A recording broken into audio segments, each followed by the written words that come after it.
Hi, I'm Jenny Robertson, founder of the On Purpose Woman Global Community and founder and publisher of On Purpose Woman magazine.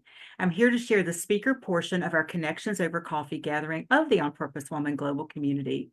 Kathryn Yarborough is here to speak about making heartfelt connections through summits, through speaking at summits. And Kathryn's here to talk about this because this is her new thing. She is hosting summits. It's not super new, but it's pretty new.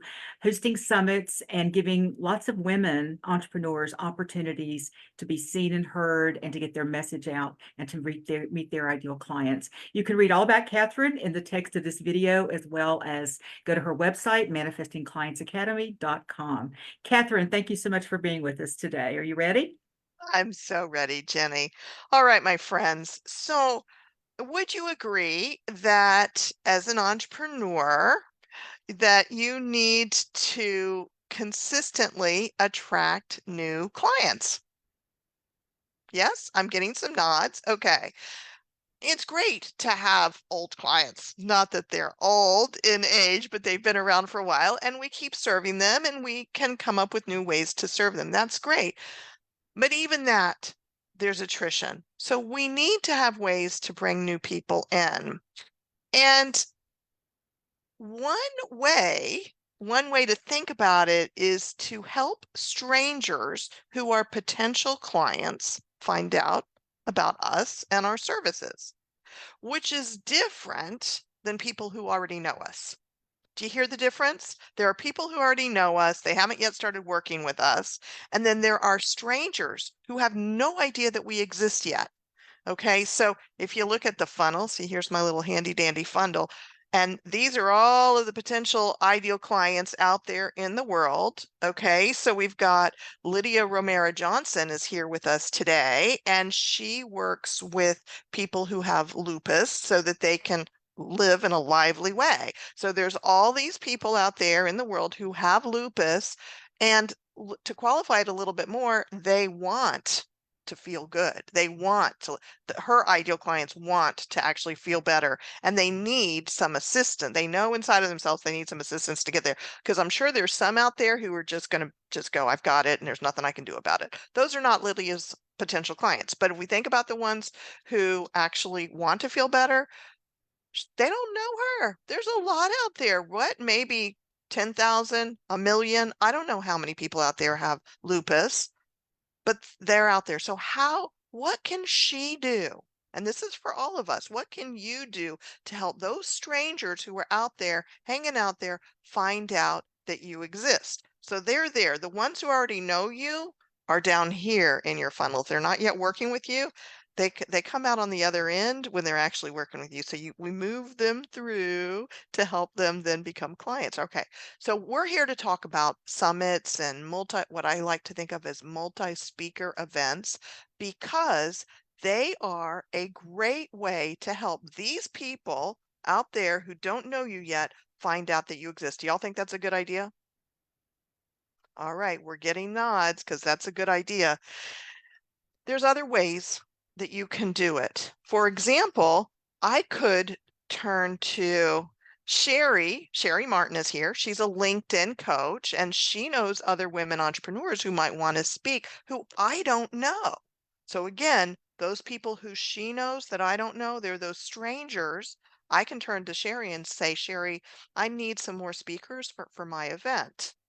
Would you let the women who you know who are entrepreneurs know about the opportunity to speak at either my Women Loving Life Summit that's coming up, or my Say Yes to Money Summit that's coming up?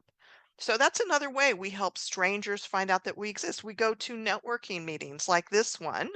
I love the On Purpose Woman community. Sometimes people are new and I get to meet them. Often there's a new person here, a few new people.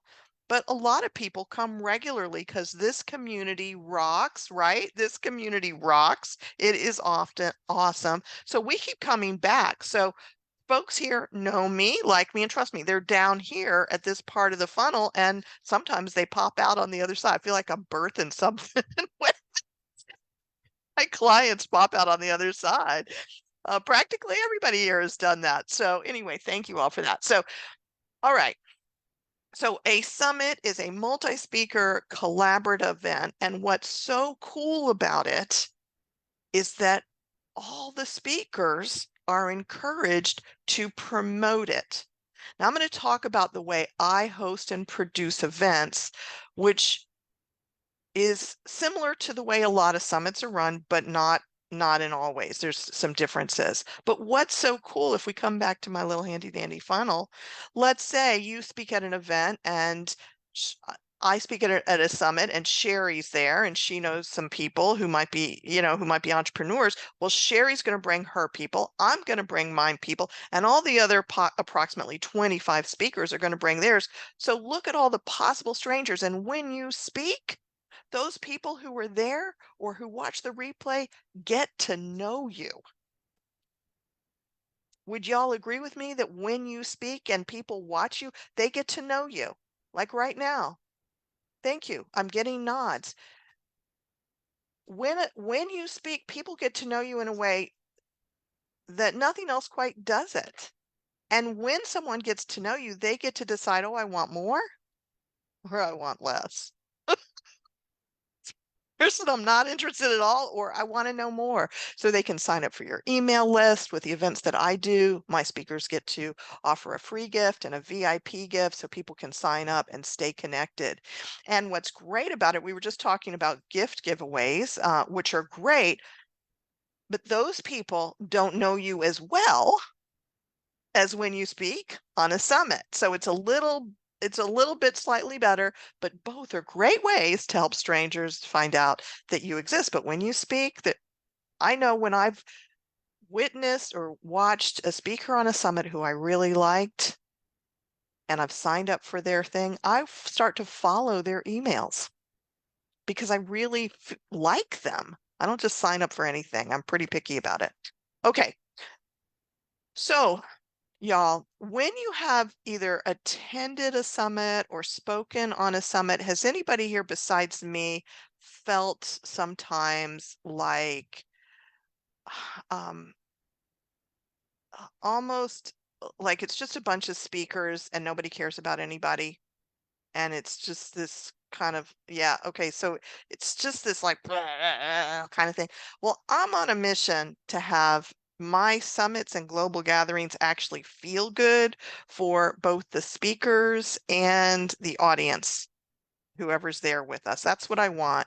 So, and the way I distinguish these, because I've done 5 multi-speaker events so far, here's what I'm doing. Summits are free for anybody to attend, and global gatherings have a registration fee, and there's opportunities to break out and do networking. And I do those often with the ones who have entrepreneurs in it, but not all of them. But the summits are free, and I've decided to keep doing free summits because sometimes it's nice to for people to be able to sign up for something free because again, they're up here. They don't want to pay money for something that they don't really know what they're going to get, and they can just dip their toe in a summit, watch a few speakers and leave. And that's a nice experience for the audience sometimes, and I want to provide that for people. But then for both of mine, they can also buy the VIP bundle so they can watch the replays and get all the VIP gifts if they want to. But what I wanted to say about this making heart connections is that we as speakers need to be intentional. We need to be intentional when we speak at any summit or multi-speaker event. Don't expect the organizer to bring that. And even, yeah, so some of the things that I've learned over the years, it used to be when I was invited to speak on summits, and I would speak on them, is in some cases I would just do the minimum. I was supposed to show up for my presentation and then maybe a couple others, and that's all I did. That's all the organizer asked me to do. So I'd come, I'd speak, I'd watch a couple other people, and I'd leave. I don't know. Has anybody else had that experience when you've spoken on a summit where you're like, I'm just going to go get my minimum in, and because I'm just there to grab some new people, right? It's it's not very heart-centered. If we go in with the intention of being fully present for as much of the event as possible, we get to build relationships, even if we're just doing it via chat, with not just the other attendees, but also with the other speakers. It's heart opening to be fully present for an online event where we're speaking. Does that make sense? Does anybody have a comment or question about that? Who's here with me?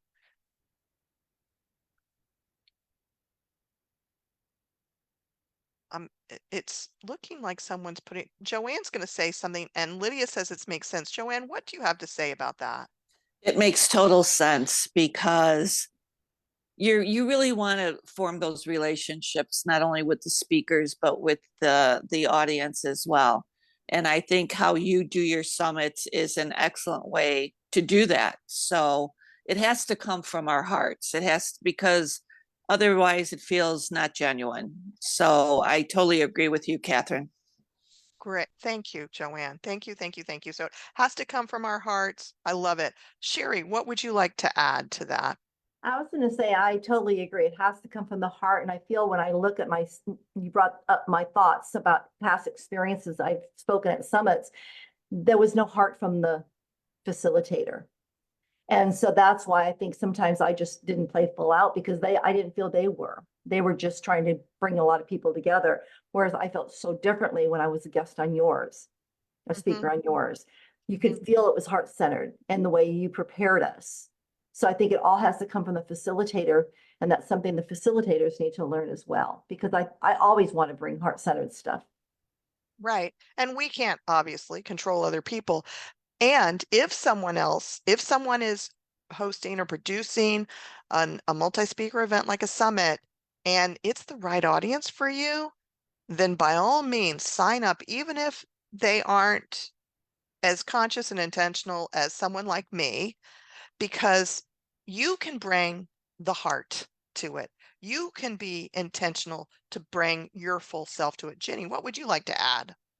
I just want to add that you hosted a summit for me last year for the On Purpose Woman Global Gathering.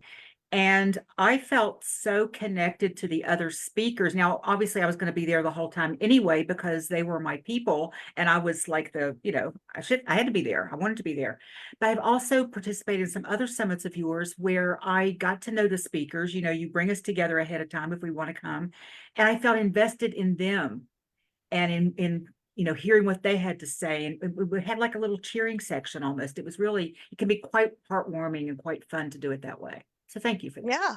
Yeah, you're very welcome. I'm very intentional. This whatever divine inspiration that's encouraging me to run this new business, Speakers with Heart. And at this moment, my goal is to produce and host 12 multi-speaker events over the next 12 months.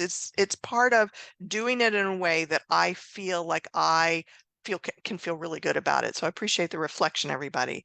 But not and there's a lot other great summits out there. In fact, Evie's got an event that she's hosting coming up in the next few months, and it's a conference. It's different, but still, it's a multi-speaker event. So if you get to speak at it, then bring your heart to it.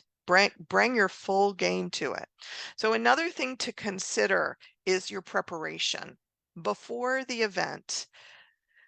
I highly recommend preparing no matter what. Practice what you're going to say and practice what you want to say. And when you or prepare what you want to say and then practice it. And when you prepare, think about the people in the room. When you think about the people in the room, you can come from the heart. You automatically come from a heart-centered place. I used to prepare all of my presentations from the head. I'm a thinking person. I don't know if y'all all realize that about me. I love to sit around and think. Did y'all know that about me? I mean, I could think, I could plan. I mean, just give me an opportunity to plan and I'm in the seventh heaven. So I have gotten an opportunity through my business to learn how to open my heart more and more. It's probably why I've this topic has come up, one of the reasons for me, it's for me to bring attention to my heart as well. And the more I take a little bit of time, and I often ought to put more than a little bit of time, the more I think about in advance the people who were in the room and what's going on for them. And if you prepare your presentation for, I'm going to call it an avatar, right? Your potential ideal client who's sitting in the room, you probably know things that they're experiencing and what they want. And if you speak to what they want and the challenges they face, it's more likely, and you plan that, you prepare that, it's more likely they're going to feel that. So if you just talk information at them, they're not going to feel that. So, I thought about that before this speaking, because that's really good for every speaking opportunity, is to think about who's in the room. And I thought about it for this, and I thought, I bet you anything there's going to be several people who are already experienced speakers, and there's going to be some new people, and some people who have spoken on summits and some who haven't. Who are my people? So I asked the question, because I got to in this community, about what's your biggest challenge, right? I think that's what the question was. What's your challenge when it comes to speaking on summits? And the majority of people here talked about finding the right summit for where they are today.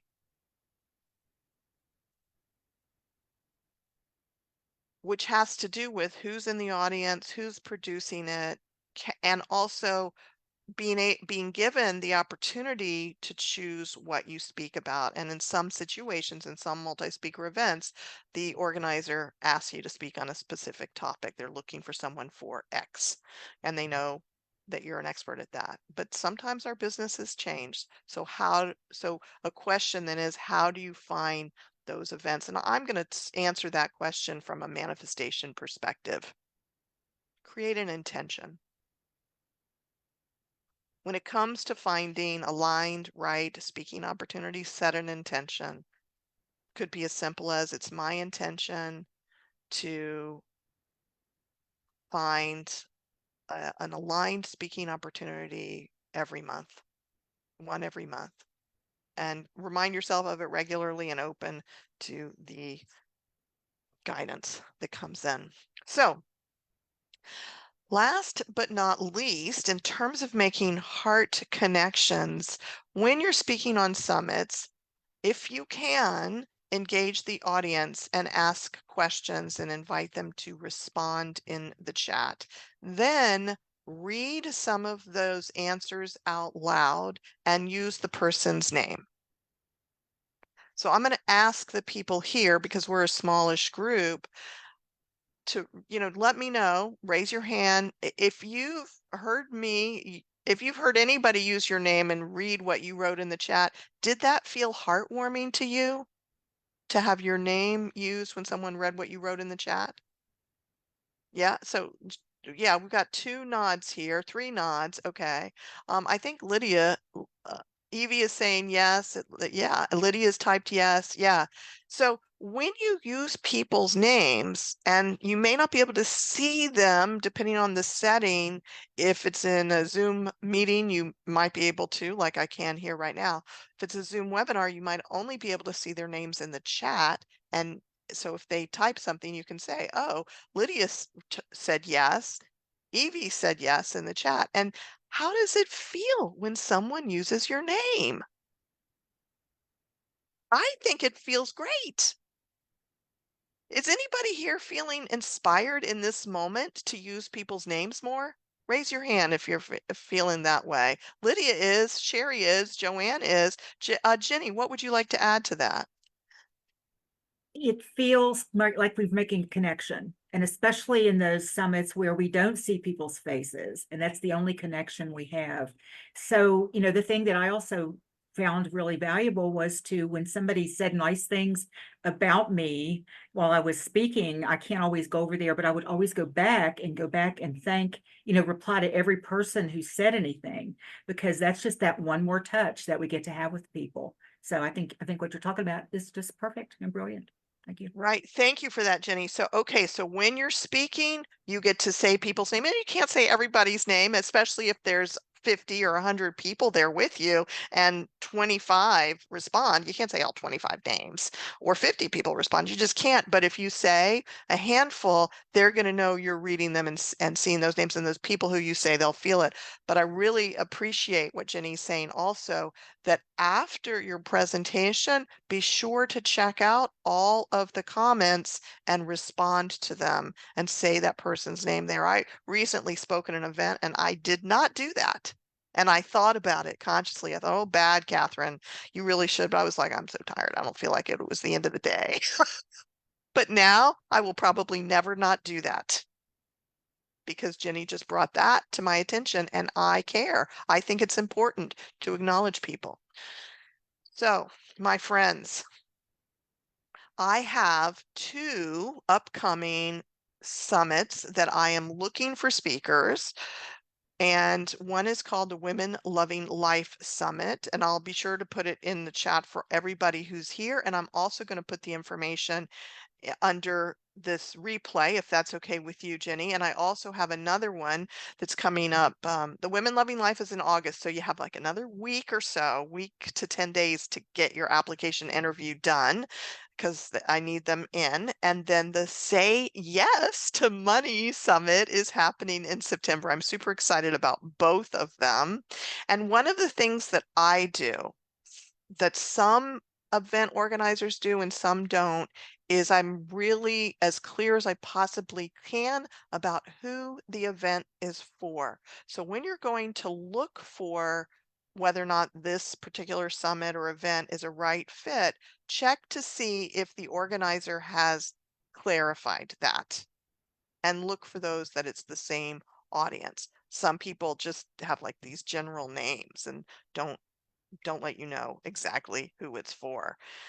All right, so that's my suggestion. Those are my suggestions, and I really, really hope that all of y'all enjoy speaking on summits and other multi-speaker events, that you put yourself out there, because I just think it's a great way to practice being the fullest expression of yourself, be seen, be heard, get your message out there, and you get to grow your email list and help people who didn't know you before come to either know you and love you, or know you and decide they don't like you, which is good too. Either way is good. But of course, we all want to be known, liked, and trust, and have people say, I want to work with you. So may that happen for you.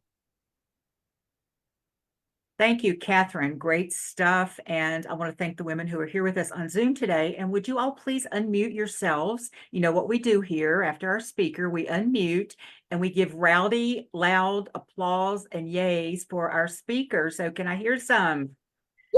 Woohoo! Thank you. Love it. Awesome Thank job, you. Kathryn. Thank you. Great. I appreciate that, Kathryn. And be sure you check out, we will get that information on Kathryn's summits coming up in the text really soon. If you're watching this live, it's not there yet, so we'll get it there real soon. And I want to thank anyone who's watching this live or watching the replay. If you want to find out more information about our community and join us for a Zoom gathering, you go to my website, opwgc.com, and check out the community and the magazine. That website is also in the text of this video. Again, thanks for watching.